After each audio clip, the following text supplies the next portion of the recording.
Assalamualaikum warahmatullahi wabarakatuh. Perkenalkan, nama saya Konita Musia dengan NIM 2023 101103 Pada kali ini saya akan mempresentasikan pertemuan ke-14 mengenai hak asasi manusia, warga negara, dan penduduk negara.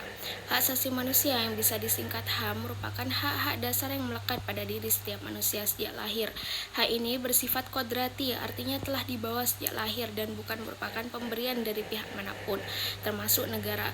Hak ini juga bersifat universal, artinya berlaku sama bagi seluruh manusia tanpa memandang ras, agama, jenis kelamin, atau kebangsaan. Selain itu, hak ini tidak dapat dicabut oleh pihak manapun, termasuk oleh negara.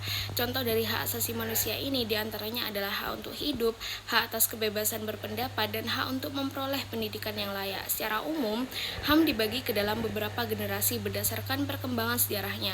Generasi pertama mencakup hak-hak sipil dan politik, seperti hak hidup, kebebasan berpendapat, dan hak untuk memilih dalam pemilihan umum.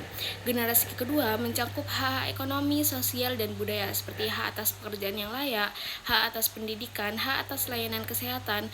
Generasi ketiga mencakup hak-hak yang bersifat kolektif atau solidaritas bersama, seperti hak atas lingkungan hidup yang bersih dan hak atas pembangunan yang berkelanjutan.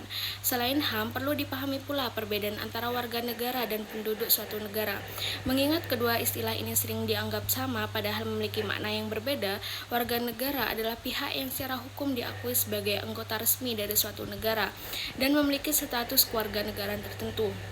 Misalnya, status warga negara Indonesia bagi yang tinggal di Indonesia. Oleh karena itu, status tersebut, warga negara memiliki hak dan kewajiban penuh terhadap negaranya, seperti hak untuk memilih dalam pemilihan umum dan kewajiban untuk turut membela negara apabila diperlukan. Adapun penduduk adalah pihak yang bertempat tinggal atau berdomisili di wilayah suatu negara dalam jangka waktu tertentu, tanpa memandang apakah pihak tersebut merupakan warga negara asli, warga negara asing, atau bahkan tidak memiliki kewarganegaraan sama sekali. Dengan demikian, dapat disimpulkan bahwa setiap warga negara yang tinggal di negaranya sendiri otomatis berstatus sebagai penduduk, namun tidak setiap penduduk berstatus sebagai warga negara. Misalnya, warga negara asing yang sedang menetap atau bekerja sementara waktu di negara tersebut. Secara ringkas, warga negara berkaitan dengan status hukum dan keanggotaan formal terhadap negara, sedangkan penduduk berkaitan dengan domisili atau tempat tinggal sehingga cakupannya jauh lebih luas. Itu saja dari saya. Terima kasih. Wassalamualaikum warahmatullahi wabarakatuh.